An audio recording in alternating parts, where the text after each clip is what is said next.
séminaire après le 31 janvier est une entreprise qui, comme vous le savez, tient de l'exploit. Étant donné qu'à partir de ce moment-là, il n'y a uniquement des examens, des réalisations de bilan, des trucs comme ça, des interrogations sur table, enfin n'importe quoi, qui n'ont aucun rapport avec quoi que ce soit de facultaire et qui accaparent la totalité des étudiants. Donc nous maintenons une certaine forme de tradition et qui est celle de l'examen libre et de la réflexion purement désintéressée, ce qui est peut-être extravagant, mais qui vaut la peine d'être entrepris. Alors, Paulette Gager va parler donc de deux choses qui sont en connexion, Derrida et l'animal, mais en même temps je fais passer ce cahier. Et je signale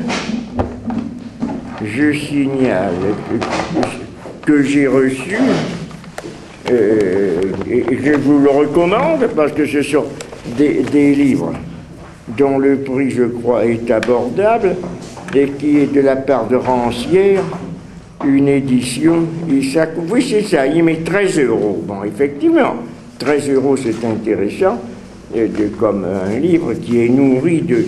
C'est un recueil de ses articles sur le cinéma, qui s'appelle « Les écarts du cinéma ».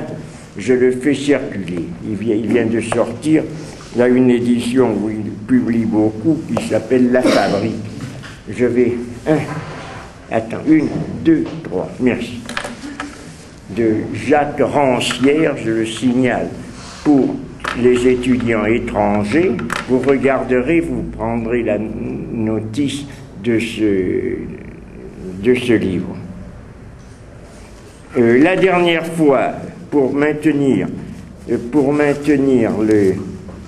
rythme, je rappelle que la dernière fois, on avait eu une séance avec Hirodotu, qui n'est pas là, je ne sais pas ce qu'il est devenu, j'espère qu'il ne lui est pas arrivé ni de maladie ni quoi que ce soit. Il va arriver, c'est ça. Concernant Fourier et le Kant, le voilà, c'est ça. Lacan, bonjour, et les problèmes de la sexualité, qui étaient très intéressants, qui est une question ouverte, puisque c'est une question qui fait partie de sa thèse, d'un projet de thèse. Donc c'est une question qui est loin d'être close. Enfin, pour le moment, on a fait quelques petites prospections dedans, et on reprendra en temps voulu à un certain moment. Donc je donne immédiatement la parole si tu as des choses à dire, mais plutôt après l'intervention de Paulette. De toute façon, il y aura une séance encore le 30, de façon à faire ce que j'appelle un bilan. Il y avait quelque chose qui était prévu autour de l'apparition d'une revue fantomatique qui existe d'ailleurs, à la fois dans le virtuel et le réel, mais qui n'a jamais paru, et qui est la revue du département de philosophie, sous la haute direction de Bruno Cagny, mais dont la propriété est d'être une remarque. Si c'est quelque chose d'idéal, ça en est d'autant mieux. C'est une idée de revue qui se maintient dans une sorte de ciel, dans un empyrée, mais qui ne se matérialise jamais. Comme ça, elle ne peut pas s'abîmer, elle ne peut pas se détériorer, elle est toujours en attente, et ce qui se fait attendre est toujours bien vu. Il vaut mieux, il y a un proverbe en disant, il vaut mieux que... il vaut mieux... comment on dit à propos de l'attente? Il vaut mieux espérer, non, comment on dit? Mieux vaut... Espérer que désespérer. mieux vaut espérer que regretter, ou je sais pas quoi. Parce que quand quelque chose a paru, et toujours on regrette, c'est toujours en dessous de l'attente. Tandis que quand on l'attend, on s'imagine que c'est très bien, de sorte qu'on vit toujours dans l'espoir. Je te donne la donc. Oui, ou bien ecce animo. Donc, c'est typique le donc dans la parole de l'animal. Ecce animo. Ecce animo, donc. Ah, mais il parle en anglais, là. Pardon? Il semble que c'est le documentaire de Taïta. Non, c'est pas le doc, c'est une interview. On peut pas faire mieux. La définition du propre de l'homme et de ce qui est supposé le distinguer de l'animal en général. Donc là, ça m'a beaucoup intéressé et j'y ai beaucoup travaillé, c'est vrai. J'évite en général de parler de l'animal en général. Pour moi, il n'y a pas l'animal. Quand on dit l'animal, on a déjà commencé à ne plus rien comprendre. On a déjà commencé à justement enfermer l'animal dans un bocal. Il y a des animaux et avec des différences considérables entre différents types d'animaux. Il n'y a pas de raison qu'on mette sur la même catégorie de l'animal le singe, l'abeille, le serpent, le chien, le cheval, l'anthropoïde,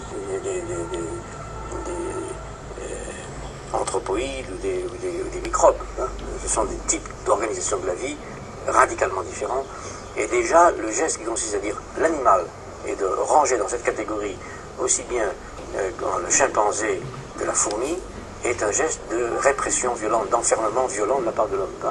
Tous ces gens, tous ces vivants ne sont pas des hommes, donc on les met dans la même catégorie. C'est un geste stupide, d'abord, théoriquement ridicule, et puis c'est un geste qui fait partie de la violence humaine en général à l'égard des animaux, qui conduit aux abattoirs, au traitement industriel de la viande à consommer, dans toutes les violences contre l'animal sont en germe dans cette simplification conceptuelle qui consiste à dire l'animal en général. Donc quand je fais attention à mon langage, je ne parle jamais de l'animal. Je dis les animaux, ou tels animaux.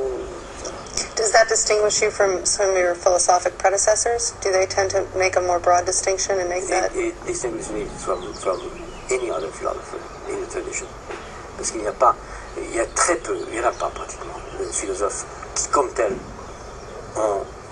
n'ont pas cédé à ce préjugé sur l'animal. Il n'y en a pratiquement pas. Il y en a qui ont fait, évidemment, ça ne veut pas dire que le discours sur l'animalité dans la tradition soit homogène, il y a des discours différents, mais dans l'ensemble, ils partagent tous un puissant présupposé, préjugé sur l'animal. Je parle des philosophes en tant que tels. Les écrivains, c'est un peu différent. Voilà, Très intéressant. Nathalie, tu peux le reprendre? Malheureusement, à la première conférence, c'est-à-dire, il y a 4 parties. Et